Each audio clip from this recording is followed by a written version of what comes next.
রাষ্ট্রপতির হাত থেকে তেনজিং নোরগে অ্যাডভেঞ্চার অ্যাওয়ার্ড পেলেন সাঁতারু সায়নী দাস। কঠিন বাধা অতিক্রম করে সপ্তসিন্ধু জয়ের লক্ষ্যে এগিয়ে চলা পূর্ব বর্ধমানের মেয়ে সাঁতারু সায়নী দাস এবার রাষ্ট্রপতির হাত থেকে পেলেন ভারতের অন্যতম সম্মানজনক পুরস্কার Tenzing Norgay national adventure award. Bharat সরকারের ক্রীড়া ও যুব কল্যাণ মন্ত্রকের উদ্যোগে দেওয়া এই পুরস্কারটি সাঁতারুদের জন্য সর্বোচ্চ স্বীকৃতি হিসেবে বিবেচিত হয়। 17 জানুয়ারি রাষ্ট্রপতি দ্রৌপদী মুর্মু তার হাতে উক্ত সম্মান তুলে দেন। সায়নী দাস একজন আন্তর্জাতিক খ্যাতিসম্পন্ন সাঁতারু। তার লক্ষ্য সপ্তসিন্ধু জয় করা, যা বিশ্বের সেরা 7টি সমুদ্র চ্যানেল পেরোনোর প্রতীক। এই লক্ষ্য পূরণের পথে একের পর এক চ্যানেল জয় করে নজির গড়েছেন তিনি। 2017 সালে ইংলিশ চ্যানেল জয়ের মাধ্যমে শুরু হয়েছিল এই অসাধারণ যাত্রা। পরের বছর 2018 সালে তিনি জয় করেন অস্ট্রেলিয়ার রটনেস্ট চ্যানেল এবং 2019 সালে আমেরিকার ক্যাটালিনা চ্যানেল। 2022 সালে সায়নী হাওয়াই দ্বীপপুঞ্জের মালোকাই চ্যানেল পার করেন, যা প্রায় 44 কিলোমিটার দীর্ঘ। এই সাফল্যের পরে তিনি নিউজিল্যান্ডের কুক স্ট্রেইট চ্যানেল জয় করেন, যা সপ্তসিন্ধু জয়ের পথে তাকে আরও এগিয়ে দেয়। সামনে তার পরবর্তী লক্ষ্য জিব্রাল্টার চ্যানেল পেরোনো।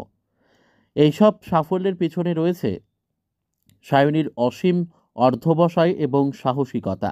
কঠিন পরিস্থিতি, প্রতিকূল জলবায়ু এবং শারীরিক সীমাবদ্ধতাকে জয় করে তিনি একের পর এক মাইলফলক স্থাপন করেছেন।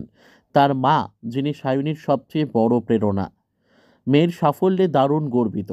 রাষ্ট্রপতির হাত থেকে পুরস্কার নেওয়ার পর সায়নী বলেন, এই সম্মান শুধু আমার নয়, গোটা বাংলার।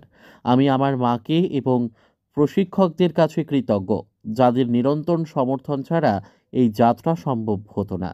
সায়নী দাসের এই যাত্রা শুধুমাত্র তার ব্যক্তিগত অর্জন নয়, বরং বাংলার গৌরবকেও বিশ্ব মঞ্চে উজ্জ্বল করেছে। তার সাহস ও লড়াই ভবিষ্যৎ প্রজন্মের জন্য এক উজ্জ্বল দৃষ্টান্ত হয়ে ভীষণ থাকবে। ভালো মা হিসাবে মানে নিজেকে ব্যুরো খুব রিপোর্ট, গর্ববোধ আমাদের মনে টিভি। হচ্ছে। আর শুধু মা হিসাবে আমি নই, আমার মানে পরিচিত সবাই এবং আমাদের আত্মীয় স্বজন বন্ধু বান্ধব, এছাড়া আমার মেয়েকে যারা খুব ভালোবাসেন, যারা ওর সবসময় পাশে থাকেন, সবারই একটা মানে গর্বের দিন বলা যেতে পারে।